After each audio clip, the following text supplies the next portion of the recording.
আদর্শ ছিল নবী সাল্লাল্লাহু আলাইহি ইসলামের। আয়েশা রাদিয়াল্লাহু তাআলা আনহা থেকে বর্ণিত, তিনি বলেন যে রাসূল সাল্লাল্লাহু আলাইহি ইসলাম মা দরাবা রাসূলুল্লাহ সাল্লাল্লাহু আলাইহি ওয়াসাল্লাম বিয়াদিহি শাইআন কাত্তু।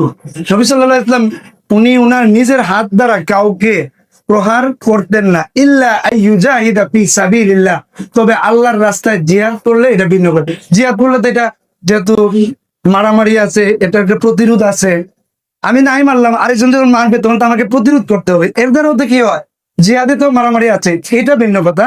এমনি নবী সাল্লাল্লাহু আলাইহি ওয়াসাল্লাম কাউকে আঘাত করতেন না। মা বরাবা খাদিমান ওয়ালা ইমরাতান, কোন খাদেমকেও কখনো মারেন নাই, কখনো কোনো স্ত্রীকেও মারেন নাই। বলেন না সুবহানাল্লাহ। আর আমরা কি দা, আমরা তো বউ পিটুন না আছেন, অনেকে বউরে পিটায় অনেকে। আপনি তো অনেক নিকৃষ্ট মানের মানুষ, আপনি বউ যে পিটাইলেন, নবী সাল্লাল্লাহু আলাইহি ওয়াসাল্লাম তো কোনোদিন পিটায় নাই। জায়েজ থাকলে এটা ভিন্ন কথা, সেটা ফতোয়া পড়ইব।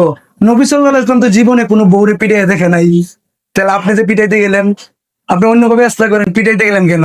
তাইলে বুঝা গেলেন নবীর আদর্শ আমাদের মধ্যে নাই। আর তাহলে আমাদের কি করতে হবে? নবীর যে আদর্শ আছে এটা নিয়ে আসতে হবে। বলেন না সুবহানাল্লাহ।